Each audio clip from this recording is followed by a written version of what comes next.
Innama amruhu idza arada syai'an ayyakula lahu kun.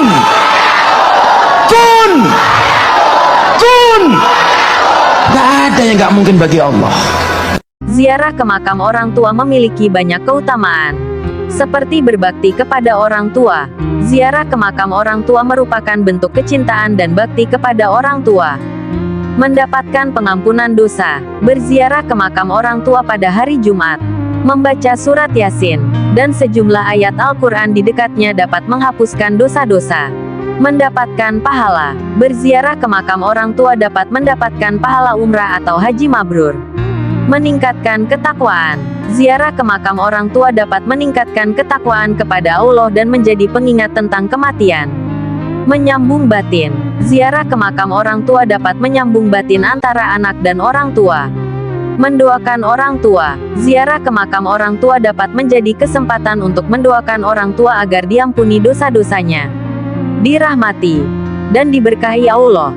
Dikatakan dalam sebuah riwayat, orang-orang yang sudah meninggal dunia berada di alam barzah sana, kenikmatan yang paling nikmat yang dirasakan oleh penghuni kubur adalah ketika ada seseorang di dunia ini yang dia cintai kok mengunjungi makamnya. Maka ketika orang itu berada di hadapan makamnya, di hadapan kuburnya, Allah jadikan pertemuan itu suatu nikmat di alam barzah sana sebagai nikmat yang paling nikmat dari semua suguhan. Setiap malam Jumat ahli kubur pulang ke rumah. Benarkah demikian? Mari kita jawab dalam kitab Tanwirul Qulub fi Mu'amalati Alamin Ghuyub Syekh Amin Al-Qurdi. Inna arwahal mu'minina ya'tuna kulla yaumin ila sama'i dunya wa yakifuna bihidai buyutihim. Nah ini, sungguh ahli kubur itu, roh-rohnya orang mukmin itu setiap hari mereka mendatangi langit-langit dunia dan mereka berjajar di atas atap rumah mereka. Kalau dalam kitab ini itu kulla yaumin, bukan saben malam Jumat, tapi kalau di sini kulla yaumin, setiap hari mereka datang ke langit-langit dunia dan mereka berjejer di atas rumah mereka. Lah itu.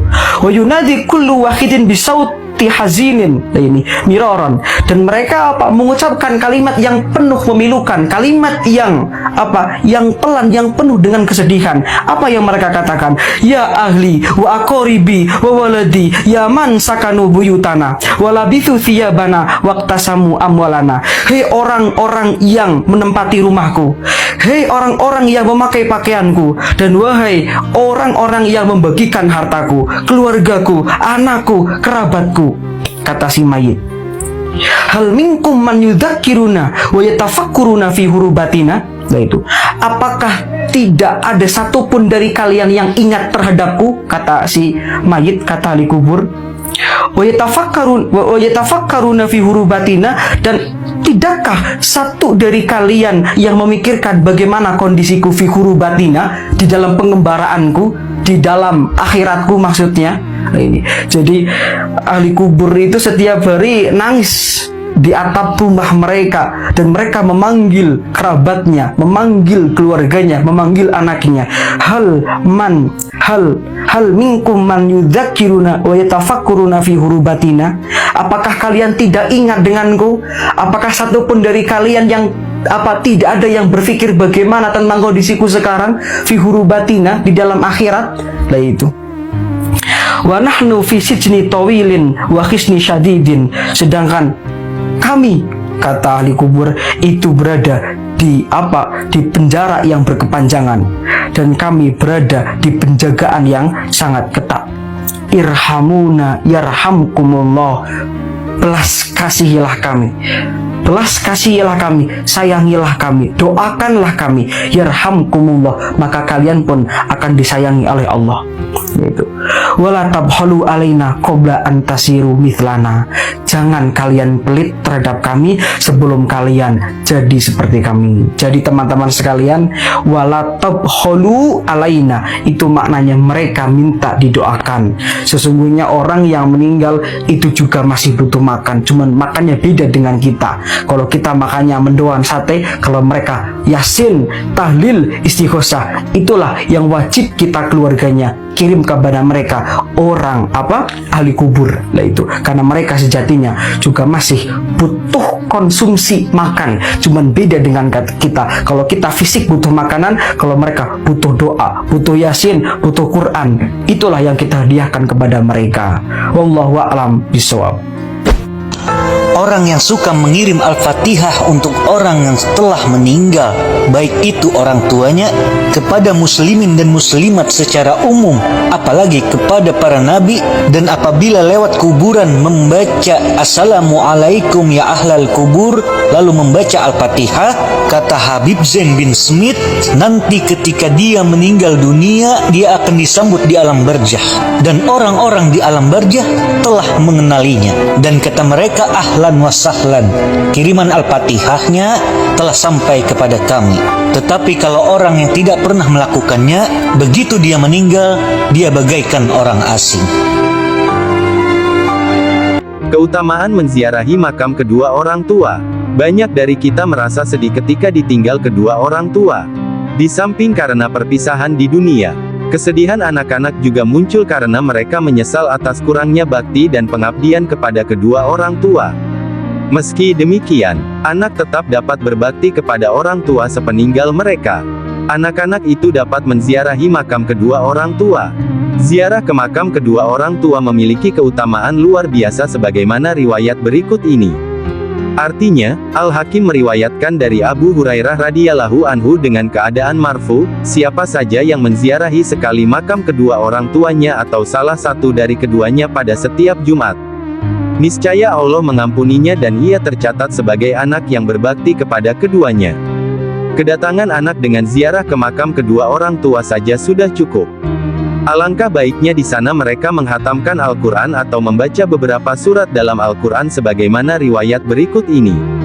Artinya, dalam riwayat lain, Rasulullah Shallallahu Alaihi Wasallam bersabda, siapa saja yang menziarahi makam kedua orang tuanya atau salah satu dari keduanya setiap Jumat, lalu membaca di dekatnya surat Yasin dan sejumlah ayat Al-Quran, maka diampuni baginya dosa sebanyak ayat dan huruf. Dalam riwayat lain, siapa saja yang menziarahi makam kedua orang tuanya atau salah satu dari keduanya pada hari Jumat, maka itu bernilai ibadah haji. Riwayat hadits berikut ini memberikan harapan bagi mereka yang suatu masa dalam hidupnya berbuat durhaka terhadap salah satu atau kedua orang tuanya. Mereka dapat memperbanyak ibadah kepada Allah dengan doa atau ibadah lainnya yang dimaksudkan sebagai hadiah pahala bagi kedua orang tuanya. Artinya, diriwayatkan bahwa seorang anak yang kedua orang tuanya wafat sementara ia pernah berdurhaka terhadap keduanya, lalu ia berdoa kepada Allah sepeninggal keduanya, niscaya Allah mencatatnya sebagai anak yang berbakti. Menurut Al-Bujairimi, hadis-hadis ini menyarankan bahwa orang yang menziarahi makam kedua orang tuanya adalah orang yang berbakti kepada keduanya, tidak durhaka, dan tidak menyia-nyiakan hak keduanya. Al-Bujairimi juga mengutip pandangan As-Subki yang menyatakan bahwa praktik ziarah demi menunaikan sebuah kewajiban itu setara dengan praktik ziarah ke makam kedua orang tua. Oleh karena itu, ia menyarankan sesulit apapun, sebuah perjalanan ziarah itu harus ditempuh. Imam As-Subki mengatakan, ziarah untuk menunaikan kewajiban itu setara dengan menziarahi makam kedua orang tua. Upaya menempuh perjalanan untuk kepentingan ini sangat dianjurkan sebagai bentuk pemenuhan kewajiban. Dalam menerangkan keutamaan ziarah ke makam kedua orang tua di hari Jumat, Al-Bujairimi mengutip pandangan Ibnu Wasi. Ia membawa riwayat yang menyatakan bahwa ahli kubur dapat mengenali siapa peziarah yang mengunjungi mereka di hari Jumat. Ibnu Wasi menziarahi makam-makam pada hari Jumat. Ia berkata, sebuah riwayat sampai kepadaku bahwa ahli kubur itu mengetahui orang-orang hidup yang menziarahi mereka di hari Jumat dan sehari sesudahnya. Berbagai keterangan ini sudah cukup untuk menerangkan keutamaan ziarah ke makam kedua orang tua. Keterangan ini tidak menyarankan orang untuk berbuat durhaka terhadap kedua orang tua, lalu membasuhnya dengan ziarah sepeninggal mereka. Keterangan ini dipahami lebih pada upaya mengejar ketertinggalan atau ikhtiar dalam melanjutkan bakti terhadap kedua orang tua. Wallahu alam, semoga bermanfaat. Mimpi orang yang hidup ketika berjumpa dengan keluarganya yang telah meninggal dunia, itu termasuk salah satu perkara yang hak dan bukan sekedar bunga mimpi. ketika kita melihat tafsir dari Imam Ibnu Katsir surat Az-Zumar 42. Sekarang dibuka surat Az-Zumar 42. Di dalam surat Az-Zumar ayat 42, di sini kita ingin menjelaskan tentang mimpinya orang yang meninggal dunia ketika bermimpi berjumpa dengan keluarganya yang telah meninggal dunia. Maka di dalam ayat itu Imam Ibnu Katsir itu berkata, Allah itu menggenggam ruh manusia itu dalam dua kondisi. Kondisi yang pertama ketika dia dalam kondisi tidur, kondisi yang kedua ketika dalam kondisi meninggal dunia. Ketika meninggal dunia dan tidur, maka digenggam ruhnya itu oleh Allah. Kalau orang yang tidur dikembalikan ruhnya ketika dia bangun. Tidur, ruh kita digenggam sama Allah. Ketika kita bangun dengan suara dering alarm, maka ruhnya dikembalikan oleh Allah. Adapun orang yang meninggal dunia, ruhnya tetap dipegang oleh Allah dan tidak bisa kembali pada kehidupan di dunia karena ada satu dinding yang disebut dengan dinding barzakh. Ketika Allah menggenggam rohnya orang yang tidur dan rohnya orang yang meninggal dunia itu sama-sama digenggam, pada saat tidur itulah terjadi sebuah pertemuan yang bisa terjadi ketika Allah mempertemukan orang yang hidup dengan rohnya orang yang telah meninggal dunia selama dalam kondisi tidur.